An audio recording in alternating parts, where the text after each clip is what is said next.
நிறைய பேர் சொன்னாங்க 5-7-9 தொடர்பு இல்லைன்னாங்க. 5-7-9 தொடர்பு இருக்கு. 7ஆம் அதிபதி பலம் இழந்திருக்காரு. 11ஆம் அதிபதி பலமா இருக்காரு. ஒரு காதல் தோல்வி அந்த மாதிரி ஆகிறதுக்கான வாய்ப்புகள் கூட இருக்கு. இவங்களுக்கு கவர்மெண்ட் வேலை கிடைக்கிறதுக்கான வாய்ப்பு நல்லா இருக்குங்கய்யா. ஓகே, எப்ப கிடைக்கும்?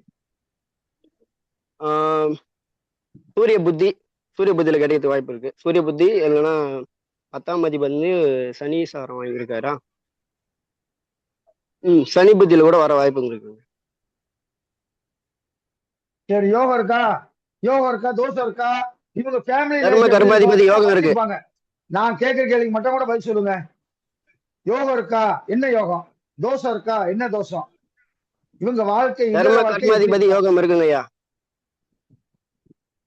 கர்ம கர்மாதிபதி யோகம் செயல்படாதீங்க. 9 10 கேந்திர திரிகோணத்துல உட்காரணும். 12 போய் உட்காந்துருக்கேன்.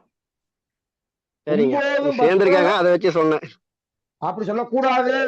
அதுதான் உடனே சொல்றேன். 9 10 சேர்ந்தாலே தர்ம கர்மாதிபதி யோகம் கிடையாது. 12 போய் உட்காந்துட்டான். அப்ப தர்ம கர்மாதிபதி யோகம் அடி முடிஞ்சு வச்சா. இதே இது 9ஆம் இடத்துலயோ 10ஆம் இடத்துலயோ உட்காரணும். அதாவது கேந்திரத்துல திரிகோணத்துல உட்காரணும். அப்ப தர்ம கர்மாதிபதி யோகம் எல்லாமே தேடி வரும் உங்களுக்கு. தர்ம கர்மாதிபதி யோகம்னா இங்க தர்ம கர்மாதிபதி யோகம் இல்லை. அடுத்து வேற என்ன யோகம் இருக்கு, தோஷம் இருக்கு சொல்லுங்க. குரு சுக்கிரன் பரிவர்த்தனை யோகம் இருக்குங்கய்யா, ராஜயோகம். ஐயாவுக்கு கைதட்டுங்க. இதை நான் கடைசியா சொல்லலாம் பார்த்தேன், அவர் சொல்லிட்டாரு. இருக்கிற ராஜ யோகம் நல்லா எழுதிக்கங்க. ராஜ யோகம் என்பது 1ஆம் அதிபதியும் 11ஆம் அதிபதியும் பரிவர்த்தனை ஆவது மிகப்பெரிய லாபம். மூல நூல்ல என்ன போட்டு தெரியுமா? எண்ண முடியாத அளவுக்கு பணத்தை வைத்திருப்பான். மாந்தி என்னது? ரெண்டு பேருமே சுபருங்கய்யா. யோகமான்னு கேட்டேன். இது 1ஆம் அதிபதியா 11ஆம் அதிபதி பரிவர்த்தனை ஆகிறது மிகப்பெரிய யோகம்யா. இருக்கிறதுலயே பெரிய யோகம். 2 பேருமே சுபரு. எண்ண முடியாத அளவுக்கு பணம் வைத்திருப்பான் அப்படின்னு மூல நூல்ல போட்டிருக்கு.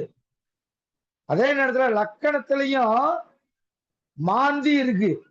மாந்தி லக்கணத்திலேயோ 11லயோ இருந்தா மிகப்பெரிய செல்வந்தன், கோடீஸ்வரன்.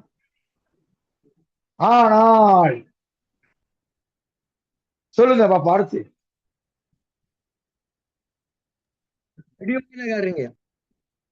ஐயா, இப்ப உங்களுடைய ஃபேமிலி லைஃப் எப்படி இருக்கும்? நான் ஒரு விஷயத்த கேட்கிறேன்னா அதுல ஆயிரம் அர்த்தம் இருக்கும். கேட்கிறேன்னா மூளை உங்களுக்கு அவ்வளவு பாஸ்டா வேலை பார்க்கணும். யாராவது ஒருத்தர் சொல்லுங்க ஃபேமிலி லைஃப் எப்படி இருக்கணும்னு. ஐயா, கார்த்தி பேசுறேன். திருமண வாழ்க்கை ஃபேமிலி லைஃப் பத்தி பார்த்தீங்கன்னா, திருமண வாழ்க்கை இவங்களுக்கு ரொம்ப சுமாராதான் இருக்கு. திருமண வாழ்க்கை 7ஆம் சுமார்னா என்ன? டக்குன்னு உடைச்சு சொல்லுங்க. புதன் இங்க அஸ்தமனம் ஆயிருக்குயா. 7ஆம் இடத்தின் அதிபதி கலத்திரஸ்தான அதிபதி புதன் அஸ்தமனம் ஆயிருக்கு. அதனால திருமண வாழ்க்கை பெருசா இருக்காது. அதுவும் புதன் 12ஆம் இடமான விரயஸ்தானத்துல வேற இருக்கு. அவர் பாதகாதிபதியாகவும் இருக்காப்புல. பாதகாதிபதி பெருசா நன்மையை செய்ய மாட்டாரு.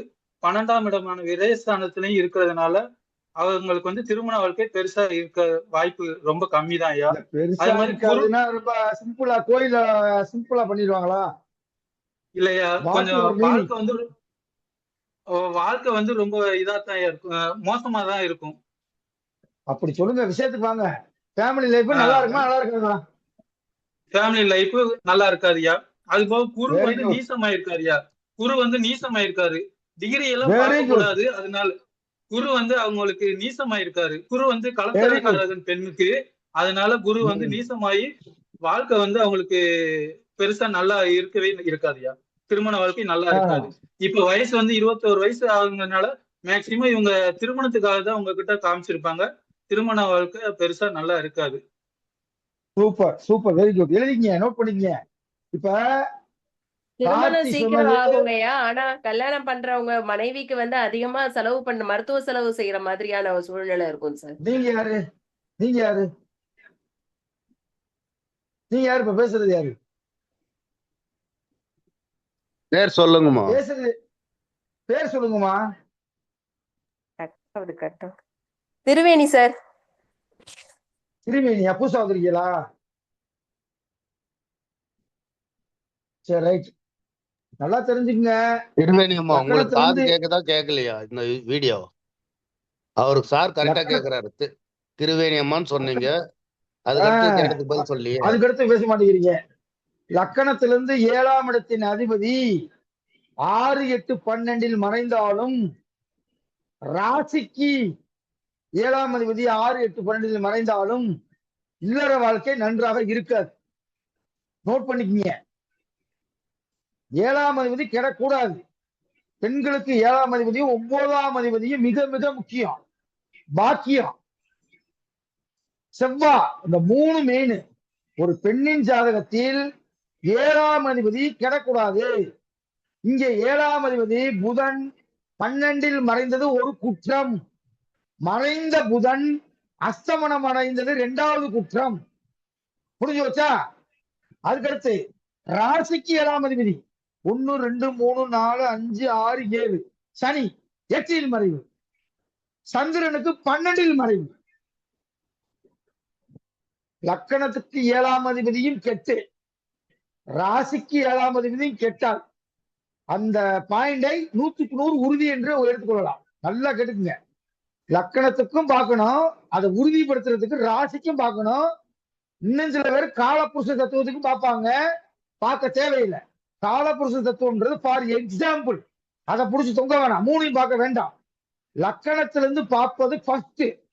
லக்கணத்துக்கு 7ஆம் அதிபதியும் 9ஆம் அதிபதியும் கிடக்கூடாது. மாங்கல்ய பாக்கியம் என்பது 8ஆம் இடம். 9ஆம் இடம் என்பது அந்த மாங்கல்ய திருமணம் எல்லாமே கரெக்டா கொடுக்கக்கூடிய இடம். அப்ப பாருங்க, 9ஆம் இடத்தின் அதிபதி சூரியனும் 12ல மறைஞ்சிட்டார். இப்ப எத்தனை மைனஸ் வருது பாருங்க.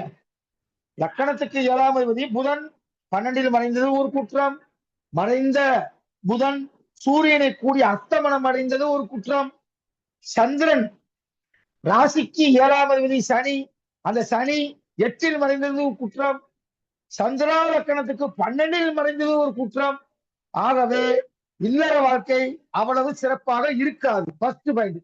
இப்ப நான் விதி சொல்லியிருக்கேன், எழுதிக்கிறேன். என்ன நீங்க லக்கணத்துக்கு 7ஆம் அதிபதியும் ராசிக்கு 7ஆம் அதிபதியும் 6, 8, 12ல் மறைந்தாலோ, நீசம் பெற்றாலோ, அஸ்தமனம் அடைந்தாலோ அது சிறப்பாக வீக் ஆயிடுச்சுன்னு அர்த்தம். அந்த கிரகம் வீக்கு அப்படின்னா பகை வீட்டுல இருந்தா வீக்கு, நீச்சம் பெற்ற கிரக வீட்டுல இருந்தாலும் வீக்கு, 6, 8, 12ல இருந்தாலும் வீக்கு.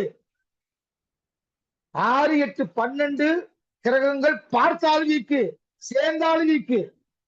இவ்வளவு இருக்கு விதி. ரைட்டு. அதுக்கடுத்து சொல்லுங்க கார்த்தி. அதே மாதிரி நான் சொன்ன ஒரு பாயிண்ட் ஐயா ரொம்ப அழகா சொன்னார். லக்னாதிபதி குரு பரிவர்த்தனை மிகச்சிறந்த யோகம். எண்ண முடியாத அளவுக்கு பணம் வைத்திருப்பார். ஆனால் அந்த குரு நவாம்சத்தில் நீசமாய் போனதால் அதை முழுமையாக கொடுக்க வாய்ப்பு இல்லை. ஓகேவா? அடுத்து கால திருமணம் நடக்குமா, நிச்சயிக்கப்பட்ட திருமணம் நடக்குமான்னு ஒரு கேள்வியோடு கேட்டேன். 5, 7, 9 சம்பந்தப்படுது.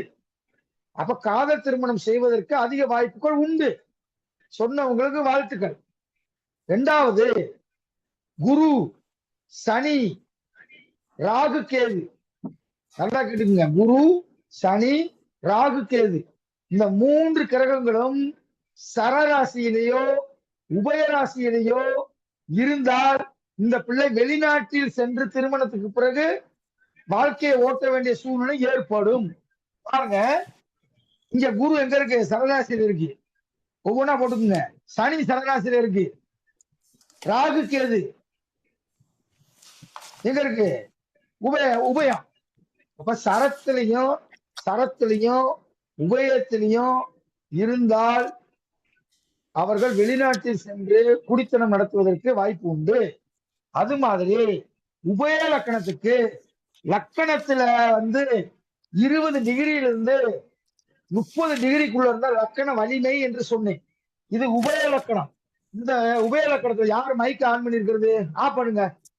உபய லக்கணத்துக்கு 11 டிகிரி வாங்கியிருக்கு. அப்ப லக்கண வலிமையா இருக்கா? இல்லை. இங்கே லக்கணாதிபதி பரிவர்த்தனை பெற்றிருப்பது ஒரு சிறப்பு. அதே புதன் அங்கே ஆட்சி பெற்றிருப்பது புதனுடைய வலிமையை கூட்டுகிறது. ஒரு பக்கம் பிளஸ் பாயிண்ட். ஓகேவா?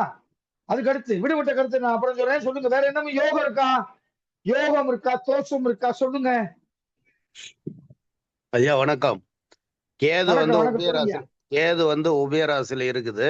அப்போ அவங்க வெளிநாட்டு வாழ்றதுக்கோ அல்லது உள்நாட்டு வாழ்றதுக்கு வாய்ப்பு இருக்குதா? கேதுவை மட்டும் வச்சு முடிவெடுக்க முடியாதுங்க. புலிப்பாணி சித்தர் என்ன சொல்றாரு?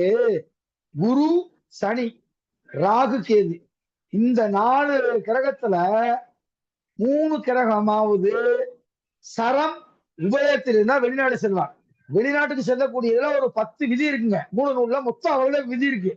எனக்கு தெரிஞ்ச ஒரு 10-12 விதி. அந்த 12 விதியில இது ஒரு விதி. குவைத் அப்படின்ற ஒரு சின்ன நாடு.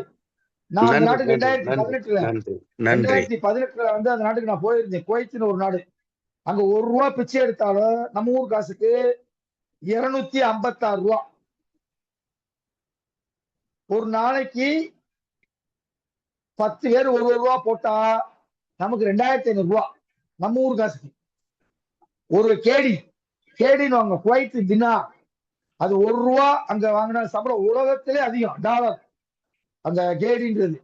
அந்த நாட்டுல தமிழ்நாட்டுக்காரர் மட்டுமே 5 லட்சம் பேர் இருக்கான்.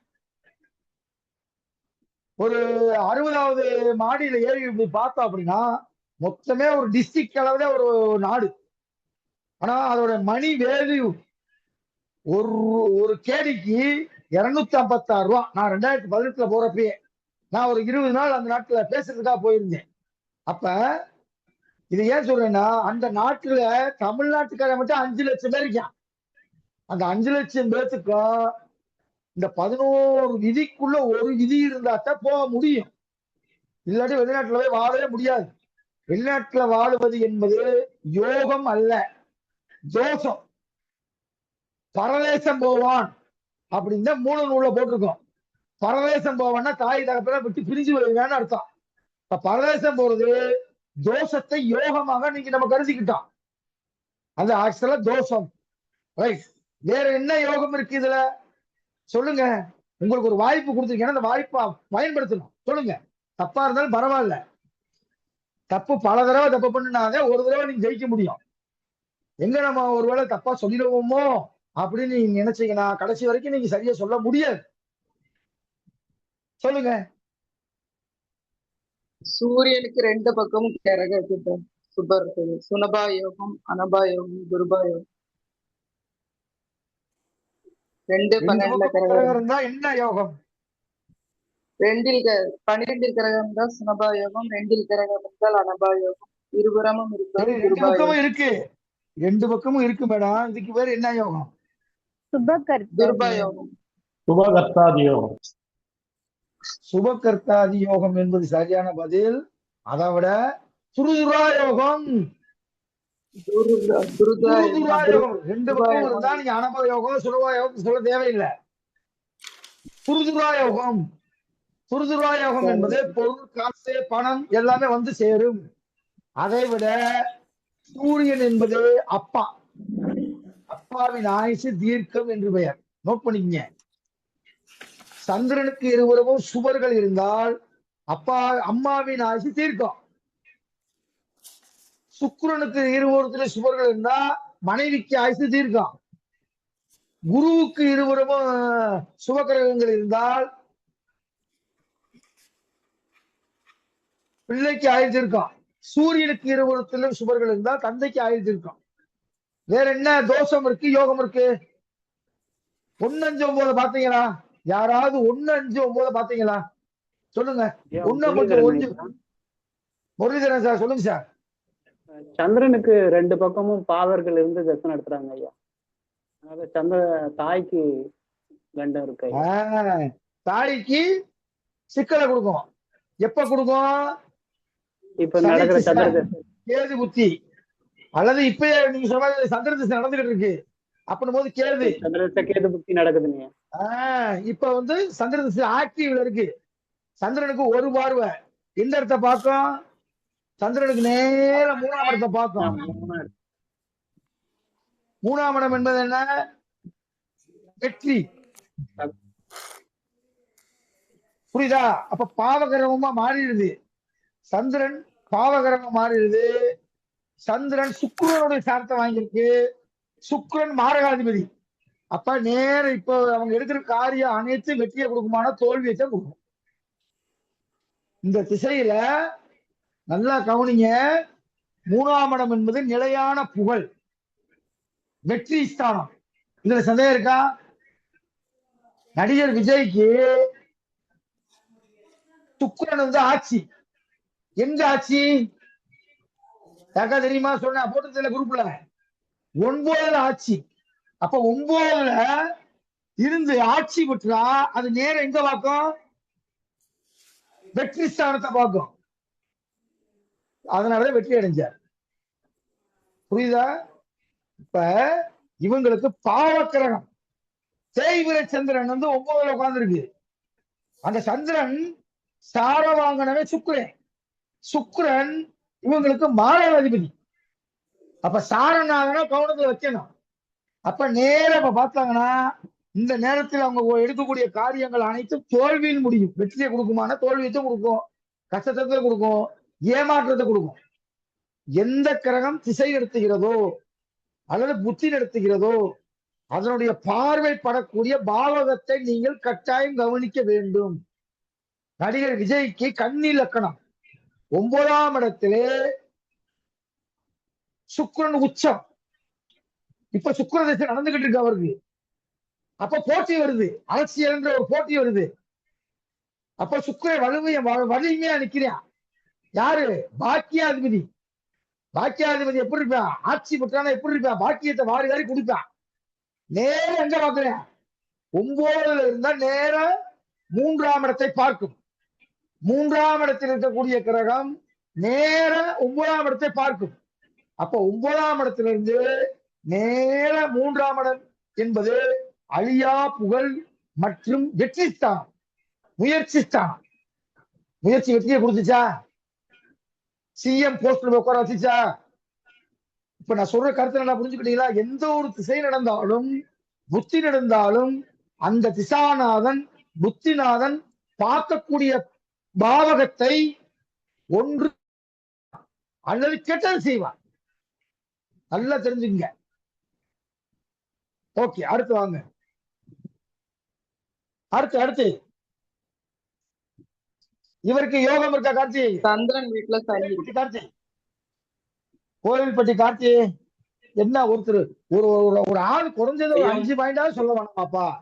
மிஞ்சா மிஞ்சான்னு இன்னமும் மிஞ்சானே கிடைக்குங்க. எத்தனை வருஷம் தான் மிஞ்சான்னு இருப்பீங்க? என்ன யோகம் இருக்கு? சூரியன் பிளஸ் சொல்லுங்கம்மா, நீங்க எதை சொல்ல வரீங்க? ஒரு வார்த்தை சொல்றதுன்னு டபுள் நின்றுக்கிறது. சார் அவர் பேசினாரு. சூரியன் பிளஸ் புதன் ஒரே வீட்டுல இருந்தா புதாத்திய யோகம்னு சொல்லி. சூரிய புதாத்திய யோகம் தான்மா. அங்க வந்து 12ல இருக்கிறதுனால அது வந்து நல்லது அல்லமா. ஓகே சார், புரியுது? 6, 8, 12ல எந்த ஒரு கிரகம் இருந்தாலும் நல்லது இல்ல. Okay sir. எப்படி கிரகம் இருந்தா நல்லது? ரெண்டாவது புதன் வந்து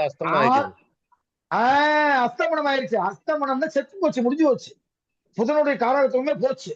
இந்த பிள்ளைக்கு மேக்ஸ்ல வருமா அப்படின்னா தெரிச்சு ஓடி போயிடும். மேக்ஸ்ல வேணாம் பண்றோம், வேற கோர்ஸ் படிச்சிருக்கோம். கடைசியா கேட்போம், அவங்க அப்பா இருக்காரு. அவங்க அப்பா ஒரு மிகப்பெரிய பண்பாளர், நல்ல ஜோதிடர், நிறைய ஞானம் இருக்கு. அவர் கணிச்சு வச்சிருப்பாரு. கடைசியா சொல்லுவாரு யார் யார் சொன்னதுல ரைட்டு, யார் யார் சொன்னதுல தப்பு. நவாம்சத்துல வலிமையா இருக்காரு. நவாம்சத்துல நல்லா இருக்காரு. அதுக்கடுத்து நல்லா கவனிங்க.